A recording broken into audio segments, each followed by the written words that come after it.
नालासोपाऱ्यातील बहुचर्चित 41 अनधिकृत इमारती प्रकरणी आता ईडीने कंबर कसली असून यातील मुख्य जो साथीदार आहे बहुजन विकास आघाडीचा माजी नगरसेवक सीताराम गुप्ता याच्या घरावर ईडीने छापेमारी केलेली आहे। आपण हे नालासोपारा पुढवेकरील संतोष भवन वालेपाडा येथील हे त्याचं घर आहे। या ठिकाणी सकाळी 7 वाजल्यापासून ईडीने छापेमारी सुरुवात केलेली आहे।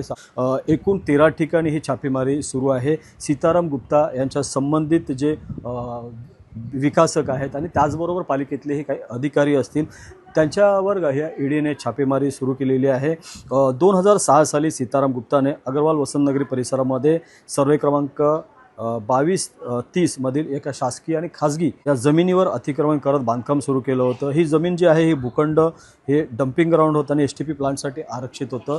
2010 आणि 2012 या काळामध्ये या भूखंडावर तब्बल 41 च्या इमारती आहेत ह्या उभ्या राहिल्या होत्या आणि त्याचा जो मूल मालक आहे त्यांनी ज्यावेळेला हायकोर्टामध्ये याच्यासाठी अपील दाखल केली त्यावेळेला हायकोर्टाने या ठिकाणी त्या 41 इमारती तोडण्याचे आदेश दिले होते। पालिकेनं त्या 41 इमारती तोडलेल्या होत्या। मात्र ह्या संपूर्ण प्रकाराचं जे चौकशी आहे ही ईडीकडे गेली।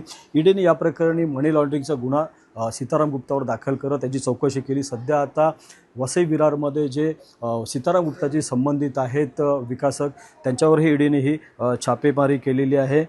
7 वाजल्यापासून ही कारवाई सुरू आहे आज सीताराम गुप्ताच्या घरावर आणि आज दिवसभरामध्ये जे ईडीचे अधिकारी आहेत आतमध्ये त्यांच्याकडे काय काय पुरावे सापडत आहेत हे पाहणं आता उत्सुकतेत ठरणार आहे। प्रभाकर कुडाळकर, एबीपी माझा, नालासोपारा।